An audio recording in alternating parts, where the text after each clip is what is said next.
खुलुमबाय लोगोफोर, गोजोन फुंबिलि बयनिसिमबो। नोंथांमोनखौ गोदान भिडिअ'आव आरो फिन खेबसेबाव बरायनाय जाबाय। आं दिनै नोंथांमोननि सिगाङाव 15 पुस 1431 मायथाइ एबा 31 दिसेम्बर 2024 मायथाइनि सानसेनि फानजामुथिखौ फरायथिनो लादों। आसा खालामो नोंथांमोना भिडिअ'खौ नायना मोजां मोनगोन। गिबियावनो दङ मेष राशि। दिनै बोसोरनि जोबथा साना मेष राशिनि थाखाय जोबोद मोजां जागोन।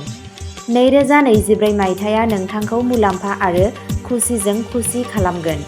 हाथरखिफोरा बुङो दि दिनैनि साना नोंथाङा नोंथांनि खस्थ'नि आबुं मुलाम्फा आरो बान्था मोनगोन। जुदि नोंथाङा नोंथांनि फालांगियाव माखासे बिथांखिफोर जागायनो थियारि जाबायब्ला, अब्ला बेबो दिनै आबुं जानाय बायदि नुयो। दिनै नोंथाङा नोंथांनि नखरनिफ्राय गोबां खुसि मोनगोन। दिनै नोंथाङा नखर आरो लोगोफोरजों रंजाथाव बुब्लिफोर बारहोगोन। नाथाय खैफोदनिफ्राय बारग'नाया मोजां। नोंथांनि दिनैनि खाफालगोनां दिगआ जादों खोला सानजा, खाफालगोनां अनजिमाया जादों 5 आरो खाफालगोनां गाबआ जादों गोथां गाब। वृषभ राशि।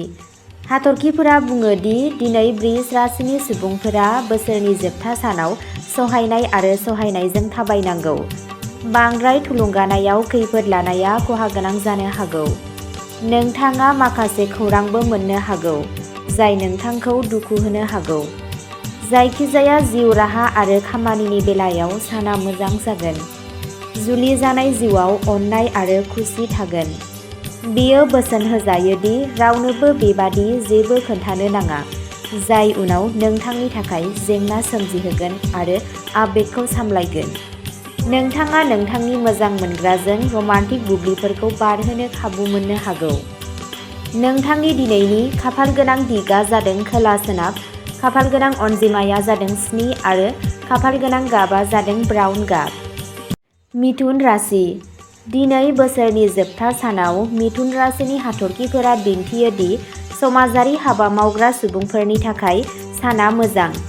दिनै नोंथाङा गावनि नखरनि सोद्रोमाफोरजों पिकनिक आरो दावबायनायनि बिथांखि लानो हायो, जाय नोंथांखौ आरो नोंथांनि नखरनि सोद्रोमाफोरखौ खुसि खालामगोन आरो नोंथांनि गेजेराव नखरनि खौसेथियाबो बांगोन।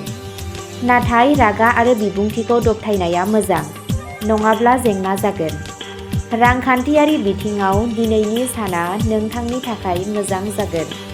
नोंथाङा मुलाम्फाबो मोनगोन आरो जुदि क्रेडिट ट्रेन्जेकसन दं, अब्ला नोंथाङा बेनि सायावबो खामानि मावगोन।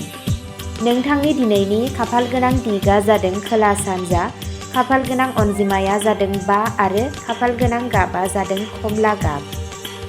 कर्क राशि। दिनैनि साना कर्क राशिनि थाखाय मोजां जागोन।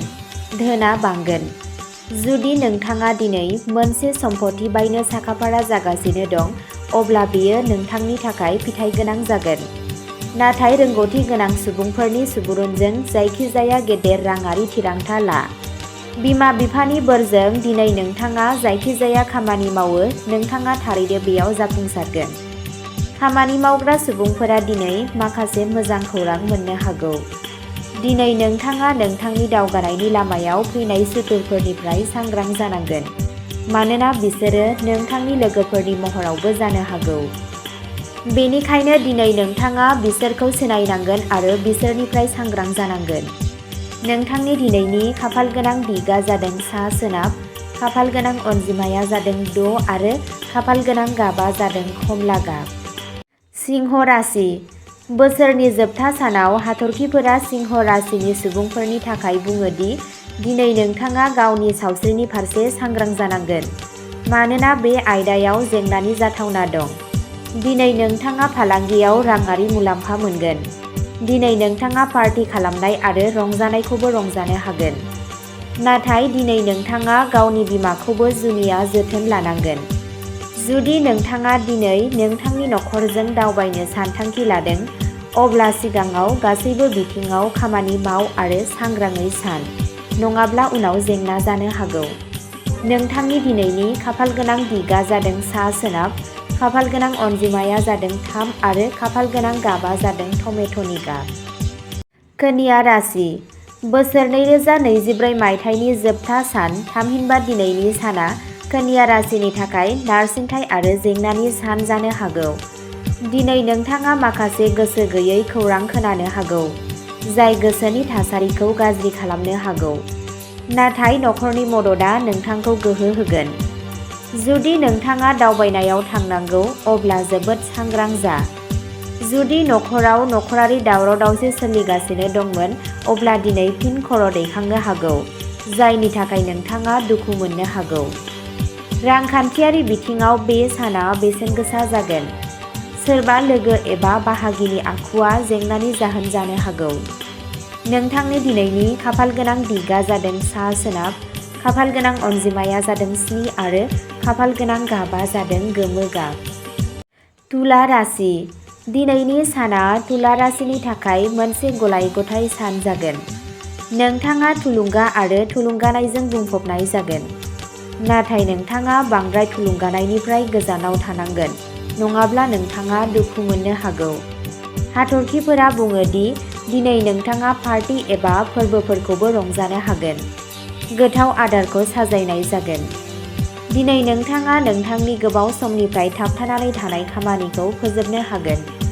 नाथाय बियो बोसोन होजायो दि नोंथाङा जायखिजाया खामानिखौ गोख्रै मावनायनिफ्राय गोजानाव थानांगोन, नङाब्ला उनाव नोंथाङा बै खामानिनि थाखाय उनदाहा खालामनांनो हागौ। साना बेसेनगोसा जागोन। बाजेटखौ जोथोन ला। नोंथांनि दिनैनि खाफालगोनां दिगा जादों सोनाब, खाफालगोनां अनजिमाया जादों 6 आरो खाफालगोनां गाबा जादों गोथां गाब। वृश्चिक राशि। दिनै वृश्चिक राशिनि हाथरखिफोरा बुङो दि नोंथांनि फालांगियारि सानथांखिफोरा दिनै जाफुंसारगोन। जुदि नोंथाङा दिनै नोंथांनि फालांगिजों सोमोन्दो गोनां गोदान बिथांखिफोर जागायजेनो, अब्ला इयुनाव बेयो नोंथांनो गोबां मुलाम्फा होगोन। दिनै नोंथाङा खुसि जागोन, मानोना नोंथाङा नोंथांनि फालांगियाव हास्थायनाय मुलाम्फा मोनगोन। आथिखालाव साख्रि मावग्रा सुबुंफोरनो माखासे खामानि होनो हागौ, जायनि जाहोनाव बिसोरो गोसोआरि दुखु मोननो हागौ। जुदि नोंथाङा दिनै नोंथांनि रांखौ बबेहायबा रां थिसनो, अब्ला बेयो नोंथांनि थाखाय मुलाम्फा गोनां जागोन। दिनै नोंथांनि समाजारि मान-सन्मानाबो बांगोन। मोनाबिलियाव रंजाथाव जागोन। नोंथांनि दिनैनि खाफालगोनां दिगा जादों सोनाब, खाफालगोनां अनजिमाया जादों 9 आरो खाफालगोनां गाबा जादों गोजा गाब। धनु राशि। धनु राशिनि थाखाय दिनै हाथरखिफोरा बोसोरनि जोबथा सानाव खाफालनि बक्सआव जिरायना दं। दिनै नोंथाङा बै रांखौ मोननो हायो जाय गोबाव समनिफ्रायनो थाबथानानै दं, जायखौ नोंथाङा आसा खालामाखैमोन। दिनै नोंथाङा नोंथांनि नखरनि सोद्रोमाफोरजों मोनसे गोथार हाबाफारियाव बाहागो लानो खाबु मोनगोन। जुदि दिनै फालांगिजों सोमोन्दो लाखिनानै दावबायनो थांनांगौब्ला, बेयो नोंथांनि थाखाय मुलाम्फा गोनां जागोन। नोंथांनि दिनैनि खाफालगोनां दिगा जादों सा-सानजा, खाफालगोनां अनजिमाया जादों 5 आरो खाफालगोनां गाबा जादों गोजा गाब। मकर राशि। बोसोरनि जोबथा सानाव मकर राशिनि हाथरखिफोरा दिन्थियो दि दिनै नोंथाङा नोंथांनि गथ'फोरनि लोगोआव गोसो होनांगोन। बिसोरखौ जायखिजाया गाज्रि कम्पानिनिफ्राय रैखाथि होनांगोन।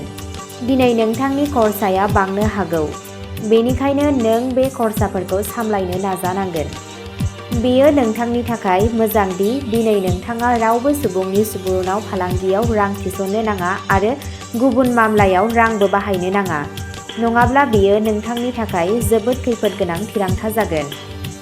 दिनै नोंथाङा फालांगियाव मुलाम्फानि खाबु मोनगोन, नाथाय नोंथाङा बेफोरखौ सिनायनो नांगोन, अब्लासो नोंथाङा बेफोरनिफ्राय मुलाम्फा मोननो हागोन।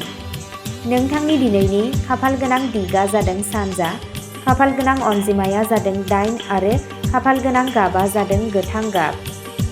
कुम्भ राशि। बे सानाव कुम्भ राशिनि हाथरखिफोरा दिन्थियो दि नोंथाङा दिनै न'आव एबा फालांगियाव दंब्लाबो नोंथाङा जायखिजाया बाथ्रा दान्थेलायनायाव जेथो नांनायनिफ्राय गोजानाव थानांगौ, नङाब्ला नोंथाङा नाङै गोसोआरि नारसिनथाय मोननो हागौ। जुदि नोंथाङा दिनै दावबायनो थाङो, अब्ला बेयो नोंथांनि थाखाय मुलाम्फा गोनां जागोन। दिनै नोंथाङा न'आव एबा खामानिनि जायगायाव मोनसे अनथोब मोननो हायो। जुदि नोंथाङा फालांगियाव माबाफोर थिरांथा लायो, अब्ला साननायनि उनावसो थिरांथा ला। सोरनिबा गोहोमाव लानाय जायखिजाया थिरांथाया खहा गोनां जानो हागौ। जुदि नोंथाङा बाहागोदारियाव माबाफोर फालांगि खालामगासिनो दं, अब्ला दिनै नोंथाङा नोंथांनि पार्टनारनि आबुं मदद मोनगोन। बे मोनाबिलियाव पार्टी खालामनाय आरो रंजानायाव बारहोनाय जागोन। नोंथांनि दिनैनि खाफालगोनां दिगा जादों खोला, खाफालगोनां अनजिमाया जादों 9 आरो खाफालगोनां गाबा जादों गलापि गाब। मीन राशि। मीन राशिनि हाथरखिफोरा बुङो दि दिनै नोंथाङा माखासे थुलुंगा होग्रा खौरां मोननो हागोन, जाय नोंथांखौ आरो नोंथांनि नखरनि सोद्रोमाफोरखौ खुसि खालामगोन। दिनै बोसोरनि जोबथा सानाव नोंथाङा माखासे गिदिर खामानि मावनो लुबैगोन, नाथाय नोंथाङा नोंथांनि नखरनि सासे सोद्रोमाजों बोसोन लाखांनायनि उनावसो जायखिजाया थिरांथा लानांगौ। दिनै नोंथाङा नोंथांनि माखासे नाङै खरसाफोरखौ सामलायनांगोन, अब्लासो नों इयुननि थाखाय माखासे रां दोनथुमनो हागोन। बे साना सम्पथि आरो रां थिसननायनि बेलायाव मुलाम्फा गोनां। नोंथांनि दिनैनि खाफालगोनां दिगा जादों सा-सोनाब, खाफालगोनां अनजिमाया जादों 6 आरो खाफालगोनां गाबा जादों गोथां गाब।